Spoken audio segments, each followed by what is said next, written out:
Xin chào tất cả các bạn đã quay trở lại với kênh YouTube của iHome Store.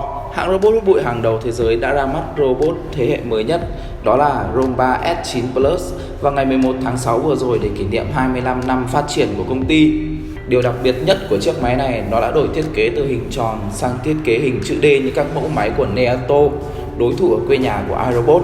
Máy vẫn được làm trên nền nhựa cao cấp với màu chủ đạo là màu đen, và điểm nhấn là nắp máy được thiết kế bằng hợp kim nhôm màu vàng gold với các đường tròn đồng tâm, có một dải đèn bao quanh sẽ đổi màu và chuyển động theo từng chế độ làm việc của robot.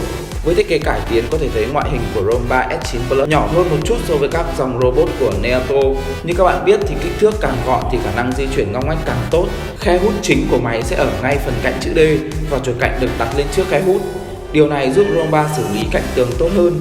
iRobot đã tích hợp một công nghệ mới, đó là Perfect Edge. Robot có thêm một cảm biến được đặt bên cạnh máy, giúp máy đi bám tường và làm sạch tường một cách hoàn hảo. Đây được coi là tính năng chủ đạo và mới nhất của dòng robot này. Lực hút của S9 được tăng lên một chút so với iRobot i7, vốn đã có lực hút rất là tốt. Vẫn với thiết kế hai chổi cuộn rác thì khả năng hút và quét rác của Roomba S9 thật đáng kinh ngạc. Máy cũng tự biết tăng lực hút lên đến 40 lần khi lên thảm. Tham khảo các video trải nghiệm thì đây là robot có lực hút mạnh nhất và làm sạch thảm tốt nhất trong các dòng robot hút bụi. Vẫn đi theo hướng đặc trưng của mình, iRobot trang bị cho S9 công nghệ nhận diện bản đồ V-SLAM bằng camera độc quyền. Công nghệ này đã có từ thời iRobot 900 nhưng đến S9 đã được cải tiến rất là nhiều. Được giới thiệu kèm với công nghệ Imprint giúp robot có thể vẽ bản đồ chính xác căn nhà của bạn gửi đến smartphone và có thể cài đặt lên tới 10 kế hoạch làm việc khác nhau.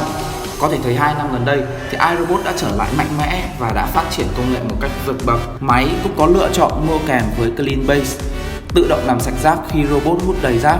Theo trải nghiệm, chúng ta sẽ phải thay túi đựng bụi mới sau 30 lần hút. Roomba S9 còn được giới thiệu kèm với robot lau nhà Brava M6. Bộ đôi này có thể giao tiếp với nhau. Khi Roomba hút bụi xong thì M6 sẽ tự động đi lau nhà. Roomba S9 đang trên đường về với iHome Store. Mình sẽ gửi tới các bạn video đập hộp và trải nghiệm trong thời gian gần nhất. Hẹn gặp lại các bạn trong những video lần sau.